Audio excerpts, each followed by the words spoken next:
Aloha and good morning from Hawaii. My name is Jürgen Steinmetz with Livestream.travel, reporting for eTurbo News. And with me is Professor Jeffrey Lipman. He's joining us actually from Brussels. So I thought we should reach out to someone who is not from the United States, but who's deeply familiar with world politics and issues specifically in the travel and tourism industry. Jeffrey has been around this industry for many years. Maybe you can tell us a little bit more about himself. And many of those that are reading eTurbo News, you find at Travel News um, at eturbonews.com actually know Jeffrey. He has been on many of our events. Good evening, Jeffrey. How are you? Hey, Thomas. I'm really, really, really good today. It's a great day for the world. I think I agree with you. So before we get to the world, tell us a little bit more about yourself. Who are you? Why are you joining us here? Well, first of all, I'm a friend of yours. That's the first reason. And you sent me a message at an ungodly hour and asked me to appear on your live stream. And because you know that I'm always happy to get in front of a camera, I responded positively. Um, it's midnight here in Brussels, but as I have been for the past week, I'm glued to CNN, watching this wonderful, wonderful happening unfold. And yeah, I've been half a century in the travel and tourism business, running WTTC as its first president, executive director at IATA, where I was for 20 years, and um, Assistant Secretary General at UNWTO. And now I'm running a small not for profit organization called SunX Malta, which stands for the Strong Universal Network. It's a legacy to my friend Maurice Strong, who was the father of sustainable development, and its goal is to promote and support climate friendly travel. So I'm really really delighted with the news today because for 4 years we have suffered. The whole world has suffered because the United States elected a lying narcissist as its president, and the rest of the world had to suffer from this. And today, the pendulum has begun to swing back, and instead of having a world in which the so-called leader has become unacceptable as far as decency and human relations are concerned, we suddenly have the prospect of what we've always known, which is a strong, decent, compassionate United States, which is um, back on the world stage. So it's a great day, and I'm really pleased to talk to you. And that is definitely, I think it's a very good statement. And I watch. You said you watch CNN. I also watch Fox because usually you have completely two different worlds when you watch CNN. You don't think you're on the same planet when you watch Fox.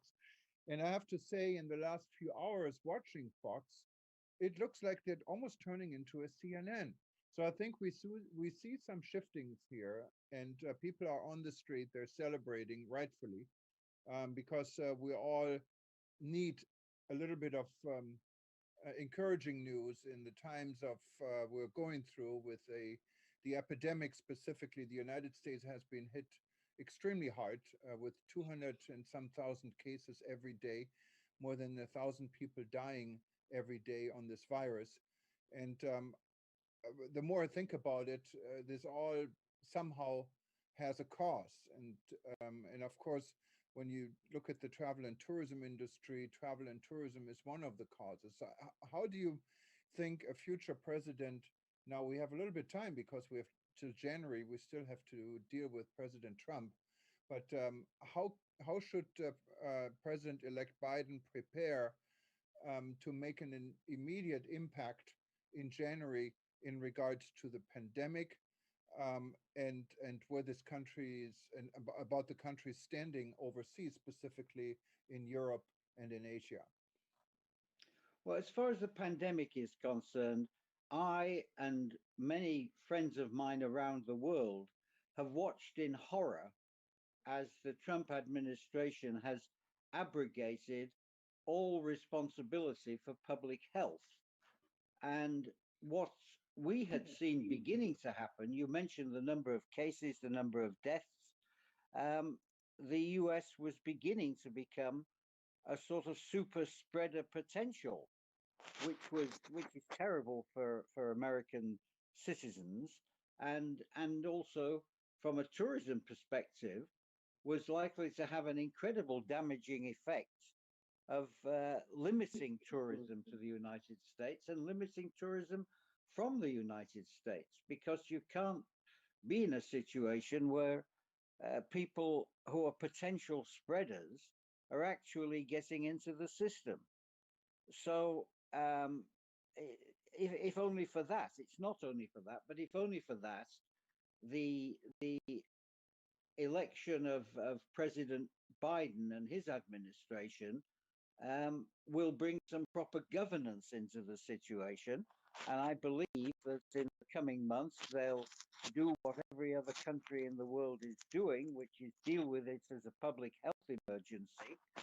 Um, it's terrible what it does to economies, but the reality is the economy can only get right once you have the pandemic under control. And I know President Biden has announced that he has a plan. On Monday, he's going to put his own task force together.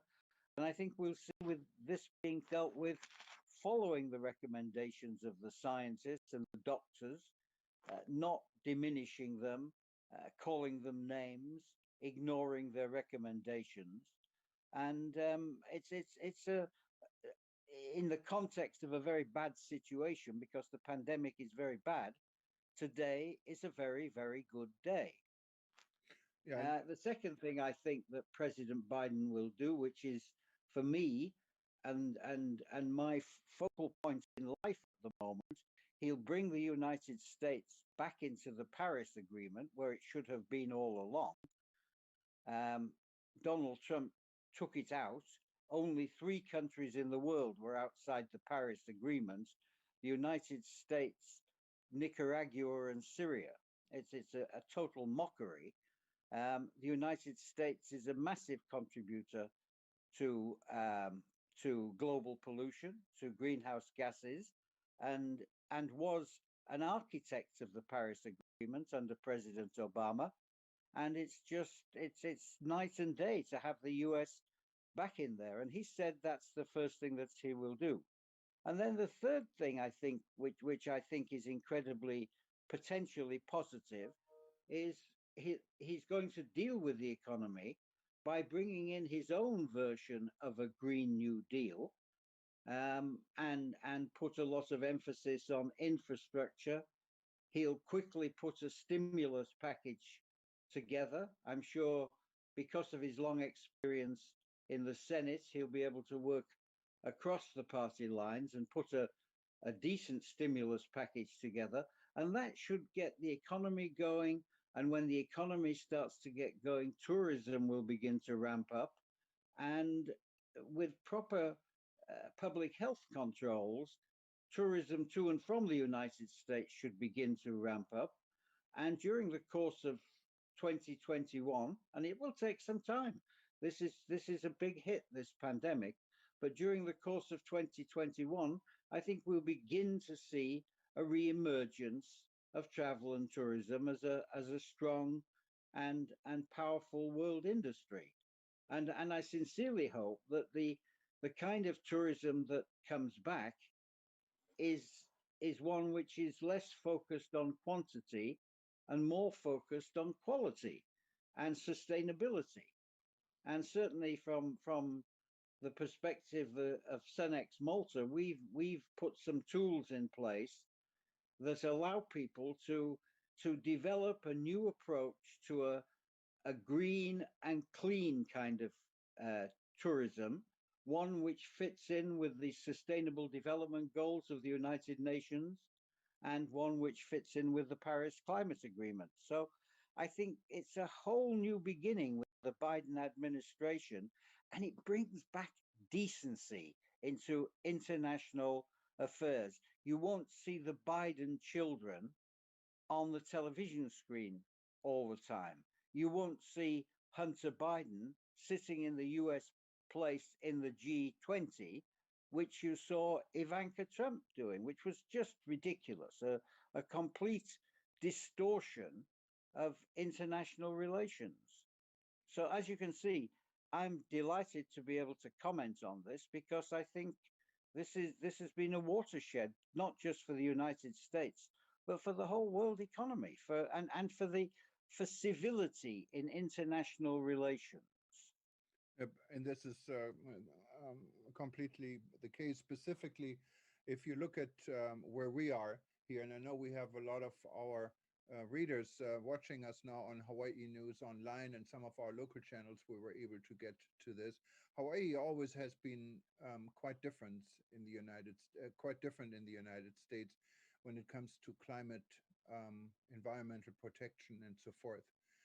I think Hawaii was also the only state that had been locked up literally from the outside world and from tourism starting in early April, end of March, till just recently, about 3 or 4 weeks ago.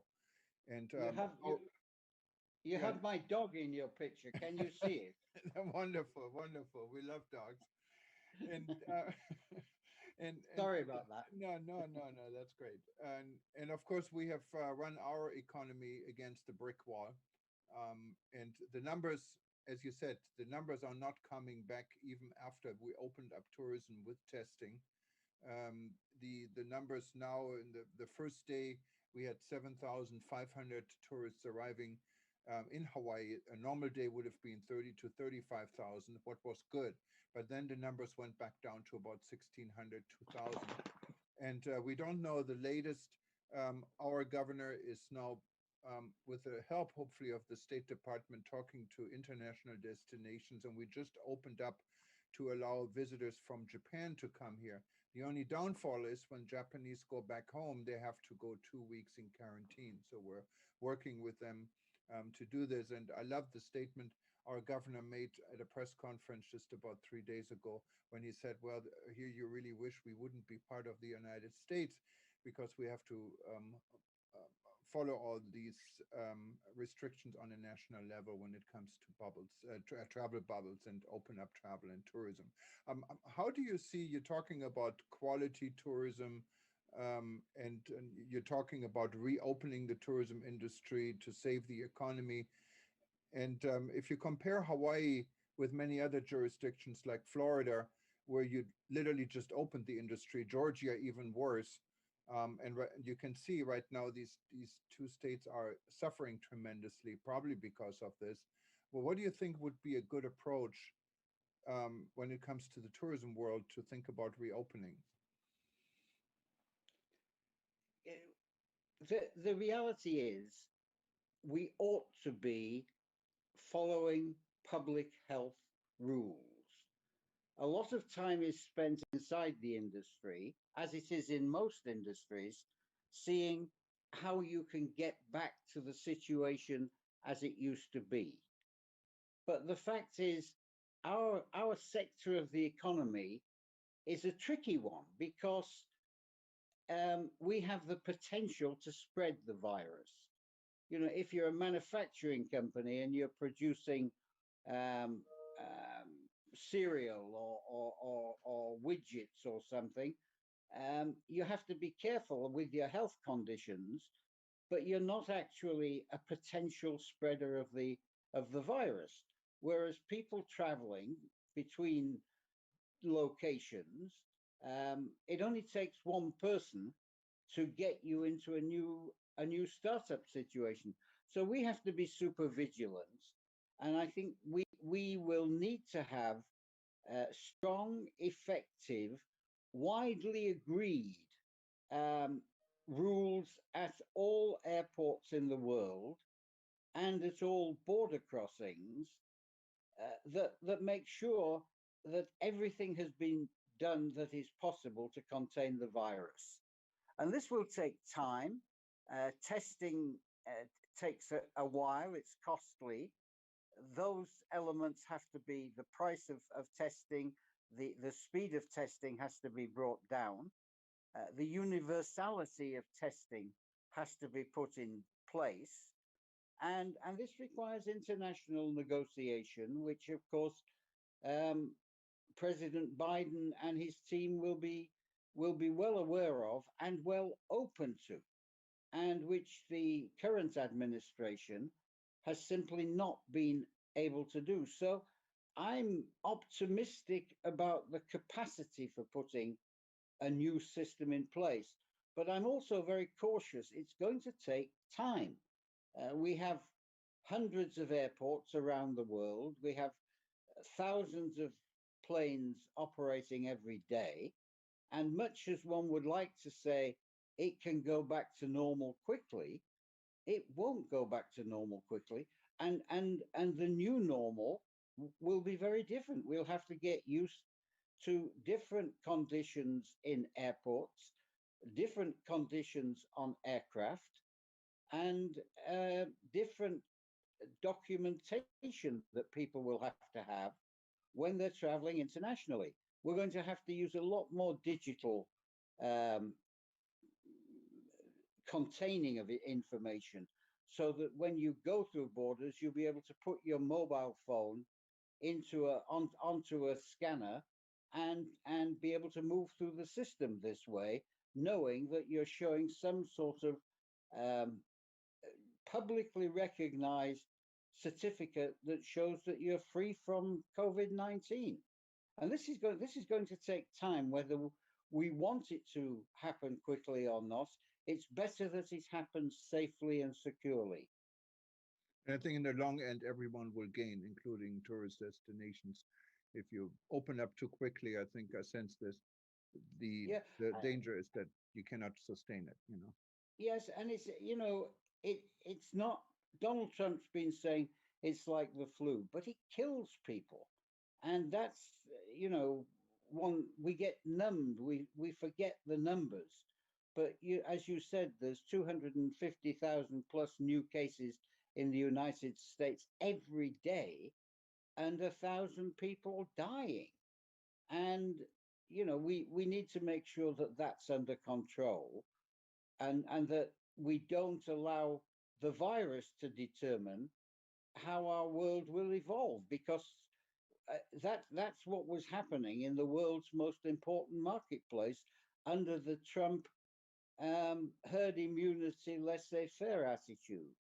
I think the Biden administration will take us back to a world which we were familiar with, where governments recognize the seriousness of the challenges in front of them and confront them in a professional and proper way. Yeah, and it's really a little bit. It went out of proportions. We're getting numb when it comes to these numbers. If you look at the um, biggest disaster we had in the United States, the terror attack on the World Trade Center, with 3,000 some hundred people dead, we now have the same number every 3 days. If you look at a plane crash, what is going to be publicized for weeks, every day, if 200 or 300 people die, we have 3 times as many every single day.